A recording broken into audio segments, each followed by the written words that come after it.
done jangling? Huh? Hi there everyone, my name is Misty. Welcome to my weigh-in and update video for March 19th, 2019. If you're new here, hello, welcome. My name is Misty. The crazy cat is Roxy. I don't know why it's crazy kitty time, but it is. So I started keto on March 6th, 2017. Brain. 2017 at 425 pounds. I just posted a 2-year ketoversary video a couple weeks ago. Last week I weighed in at 373. Today I'm weighing in at 370. So for those of you who've been with me since January, you know that I'd gotten down to like 366 at the 1st of February, and then I gained it all back. So I'm getting close to being back down the 14 pounds that I initially lost for this year, and I am feeling so much better about it because I've basically figured out what's been the issue. One of my issues is that I suffer from arthritis. I have a spinal disorder that causes like swelling and inflammation. So when the weather is up and down, I have issues with swelling, and that can help you know, that's basically water weight. And then the other issue is that since I've been back on insulin, it is counteracting the side effect of my mestinon, my pyridostigmine, one of the medications I take for my myasthenia gravis. So I have to work into something new into my routine to make sure that I'm going like I should, and then we'll just leave it at that. And that, I think that's really going to help me continue to lose the weight loss. And since it's starting to warm up, I mean, we're about to be in spring, what, tomorrow or Thursday? And then we're also in meteorological spring for Texas. Hopefully that means we are done with the cooler weather. I never thought I would wish for like storm season or the summer before in my life, because I hate how hot it can get here. But at the same time, I've been in so much pain, so much pain and so much just swollen and up and down, and it's been really, really rough. So I'm ready for some consistent weather so I can have some consistency on the scale. Today is Rob's birthday. Happy birthday, Mr. Burundi. We went Saturday for his birthday dinner to two guys from Italy. It's off of 635 in Webb Chapel. It's a really good Italian place. He loves the pizza is fantastic. If you've ever had pizza from Massachusetts, it's kind of the same.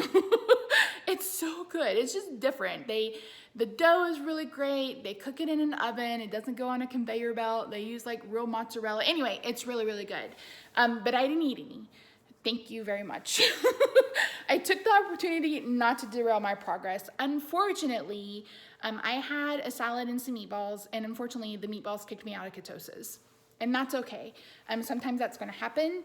I've even had, you know, something that was meant to be low carb kick me out of ketosis. Halo Top did it one time. So I'm no longer eating Halo Top, and now I know that if we go to two guys for his birthday or whenever he wants to, I can either try to get like a chicken breast and some Alfredo sauce, or I can just send him across town and he can pick up, across town, it's a 45-minute drive, but he can pick up his pizza and bring it back home and eat it here, and I can do something different. So it sucks, but at the same time, when you, like, if I'd eaten pizza, I would have been, you know, even worse off, because not only would I have been completely out of ketosis, but I would also be dealing with blood sugar issues.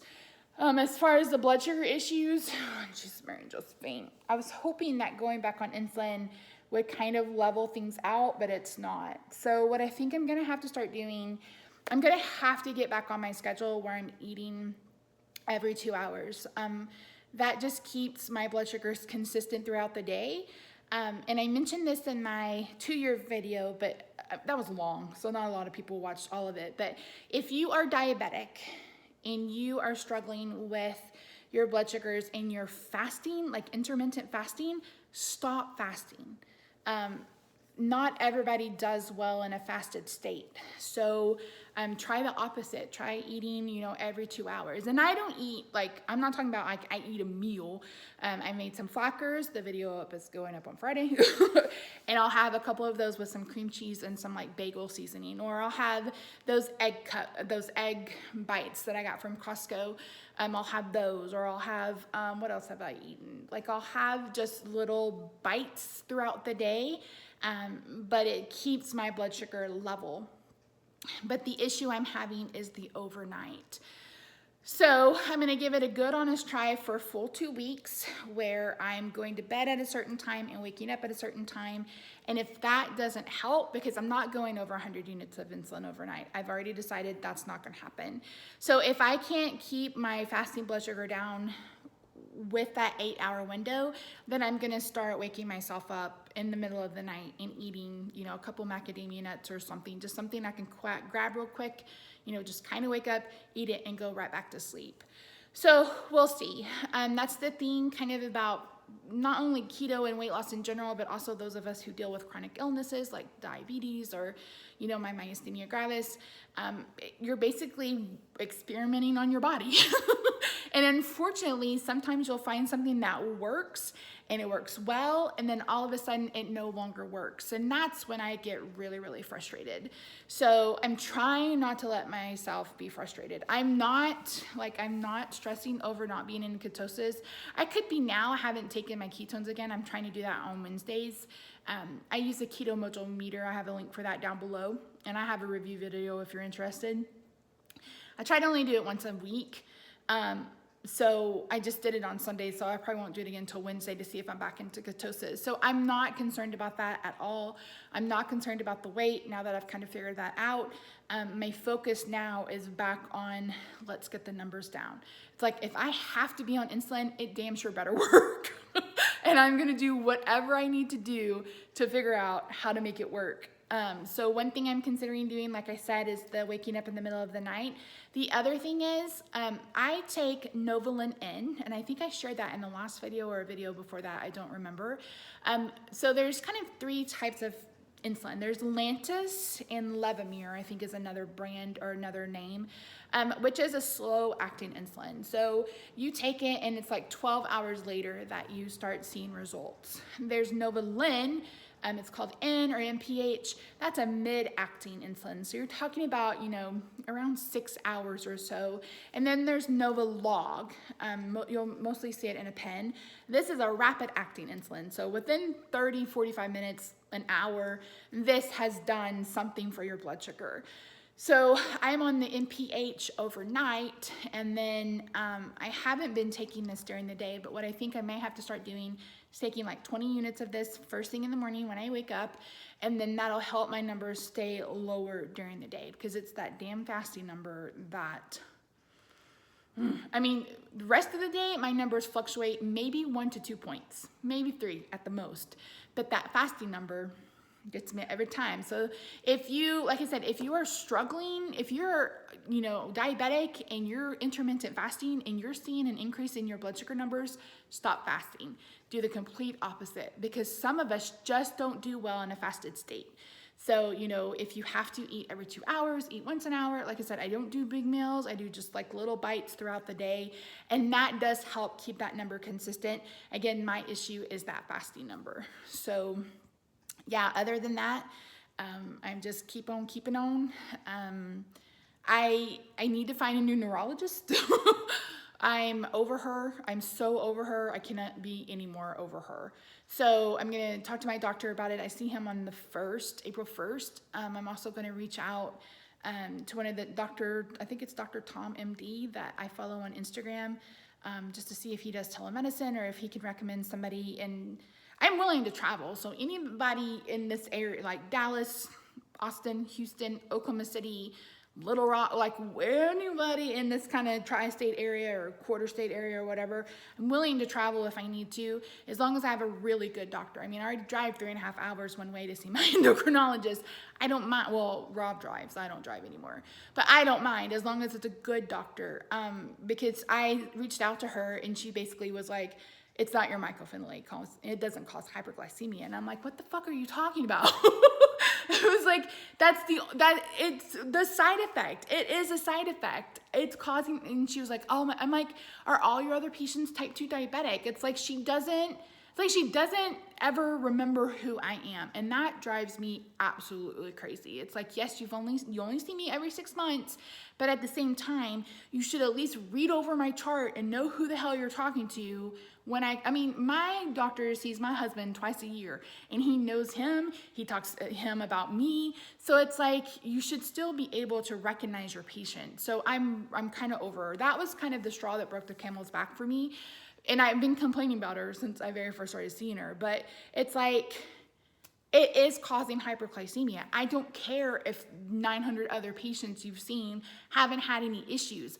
I clearly am. There's no other reason for my body to not be functioning like it should be other than the mycophenolate. And I don't think the mycophenolate is working either. That's another thing. I mean, I don't want to start IV infusions, but I have a feeling I need an IV infusion. And it's like, it's just, I'm trying not to worry about it. Like, I'm gonna, one step at a time, Misty. Find a new neurologist and then go from there. So if you guys have myasthenia gravis or know somebody that has myasthenia gravis, and they have a good neurologist, you know, feel free to message me over on my Facebook page. You know, just reach out.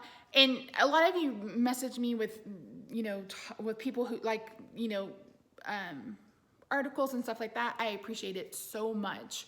I really do appreciate it. So yeah, so that's it. Hopefully this is not that long. Oh, one more thing. I am thinking about starting a series of videos kind of centered around having a conversation about living with a chronic illness. You know, being a spoonie, those kinds of things. If that's something that you guys would be interested in, let me know in the comments. It wouldn't be like me like regurgitating information. It would be more like having a conversation and talking about, like my very first one, I thought about talking about, you know, the grieving process after you get your diagnosis, those kinds of things. Just sharing my experience and then being able to have a conversation in the comments about other people sharing their experience. So again, if that's something that you're interested in, let me know. If you have any questions, let me know. Another one that I thought about was having Rob answer questions about how he's dealt with the diagnosis, etc. So if you guys have any questions specific to him, you know, feel free to leave them down below. But yeah, so happy birthday, Mr. Grundy. He never watches, but I'm gonna say it anyway. Thank you guys so much for all your support. The comments on my videos, the last few ones, have been so amazingly kind. I haven't had to delete any troll or anything. Watch me, it's like Beetlejuice, say it out loud and here they come. But thank you guys so much for being kind and supportive and just always having my back, being my biggest cheerleaders. I really do appreciate it. I wish there was more ways that I could show my appreciation, but once we get to 10,000 subscribers, if we ever do, I want to do a pretty decent giveaway for you guys, just to say thank you for supporting me. And maybe by then, I'll be down another 50 pounds. We'll see. So my goal for next week is simply not to gain and hopefully kind of figure out how to get my blood sugar down, and we'll see what happens. So like I said, Friday, I will have a Foodie Friday with my flaxseed crackers and flatbread. It's the same recipe, I just change it up a little bit. And yeah, so that's it guys. I love you faces. I'll see you Friday. Bye for now.